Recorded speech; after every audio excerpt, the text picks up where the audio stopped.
नमस्कार दोस्तों, स्वागत है आपका बालाजी एस हिंदी क्लास में।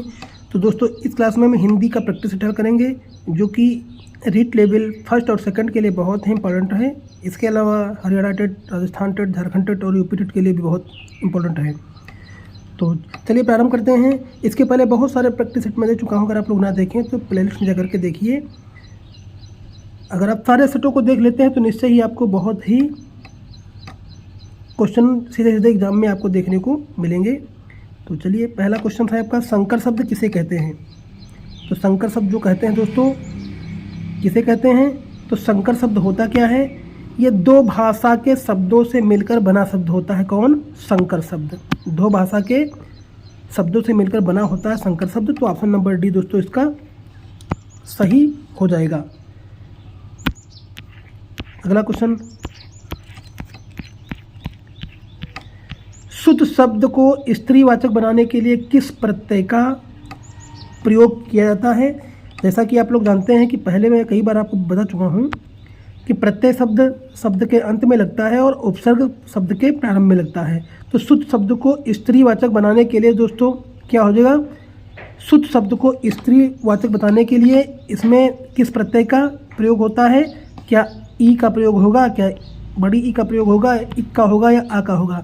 तो सुत को सुता हम बनाएंगे, सुत को सुता बनाएंगे तभी आपका स्त्रीवाचक होगा, स्त्रीवाचक बनेगा। तो सुत को जो है प्रत्यय आ लगाएंगे तभी आपका सुता हो जाएगा स्त्रीवाचक शब्द। तो आ ऑप्शन नंबर डी दोस्तों इसका सही हो जाएगा। अगला क्वेश्चन है, नाक का बाल होना मुहावरे का अर्थ क्या है। अधिक समीप होना, कष्ट देना, अधिक प्रिय होना और फालतू होना। बताइए, नाक का बाल होना। तो नाक का बाल होना मतलब क्या होता है, अधिक प्रिय होना।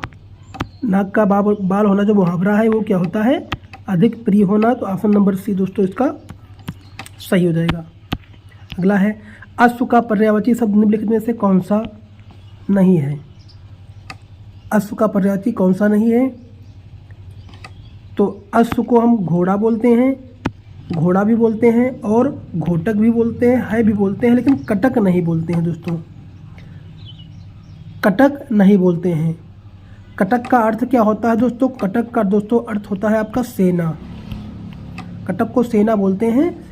तो इसलिए ऑप्शन नंबर इसका पूछला कौन सा नहीं है, तो ऑप्शन नंबर सी दोस्तों नहीं है, बाकी ऑप्शन नंबर सही और सब सही हैं।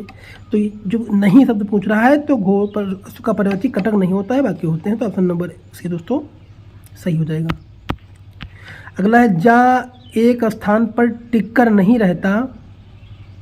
सॉरी दोस्तों, ये कटिंग हो गई। जो एक स्थान पर टिककर नहीं रहता है, वाक्य के लिए एक शब्द दोस्तों क्या हो जाएगा, तो ये आपका हो जाएगा, जो एक स्थान पर टिककर नहीं रहता है उसको यायावर बोलते हैं। क्या बोलते हैं, यायावर बोलते हैं, जो कि ऑप्शन नंबर सी दोस्तों सही हो जाएगा।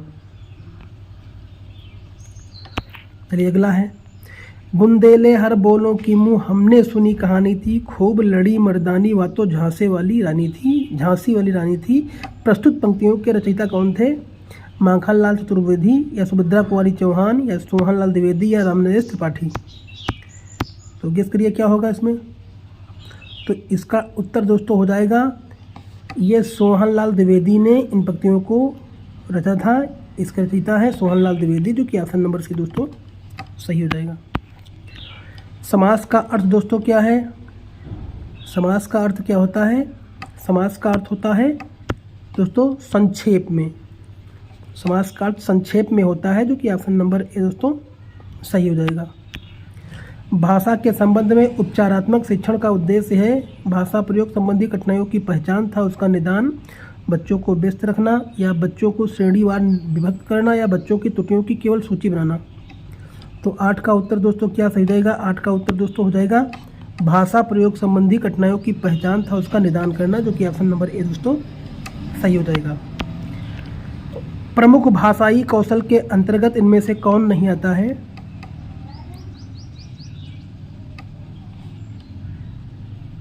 तो इसमें सुनना भी आता है, बोलना भी आता है, लिखना भी आता है और पढ़ना होता है, लेकिन हंसना नहीं होता है। तो इसमें पूछ रहा कौन नहीं है, तो इसमें ये तीनों हैं भाषा कौशल के अंतर्गत। लेकिन हंसना नहीं है। हंसना कोई कौशल नहीं होता है, बल्कि पढ़ना होता है, जो कि पढ़ना ऑप्शन में नहीं है। तो इसमें नहीं है आपका कौन सा, हंसना है, तो हंसना नहीं होता, तो यही आपका ऑप्शन नंबर दोस्तों सही हो जाएगा।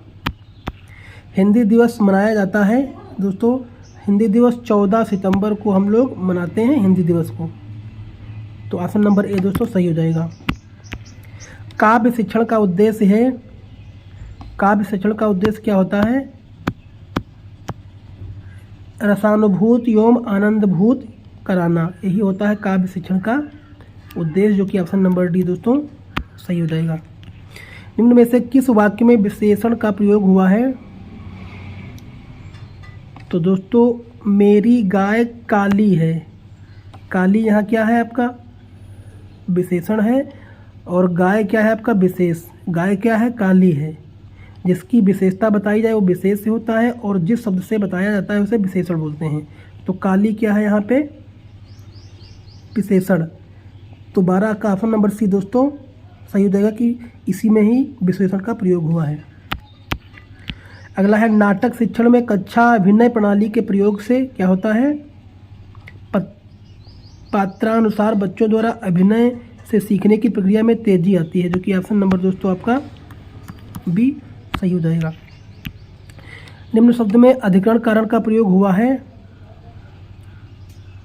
किसमें हुआ है, वाहन पर रूढ़, कर्ता ने कर्म को करण से संप्रदाय के लिए अधिकरण में पर, तो वाहनारूढ़, वाहन पर रूढ़ या वाहन पर सवार, तो इसमें कौन सा कारक है प्रयोग हुआ है, तो 14 का ऑप्शन नंबर दोस्तों हो जाएगा वाहनारूढ़। अधिकरण का अर्थ होता है जिसके आधार पर कोई वस्तु टिकी हो, अर्थात जिस आधार को सूचित करने वाले संज्ञा या सर्वनाम का स्वरूप निर्धारित होता है उसे अधिकरण कारक कहते हैं। और वाहनारूढ़ का विच्छेद करें तो वाहन पर आरूढ़ होता है, अतः यहाँ अधिकरण कारक है दोस्तों, तो ऑप्शन नंबर दोस्तों ए सही हो जाएगा।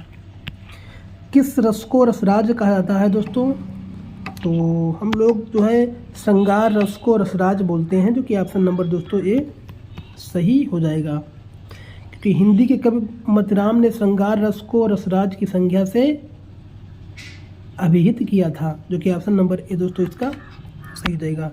तो दोस्तों वीडियो अच्छा लगा हो तो लाइक करिए, कमेंट करिए, चैनल को सब्सक्राइब कर लीजिए। इसके अलावा बहुत सारे पार्ट दे चुका हूँ, अगर आप लोग ना देखे हो तो प्लेलिस्ट में जा करके देख सकते हैं। धन्यवाद।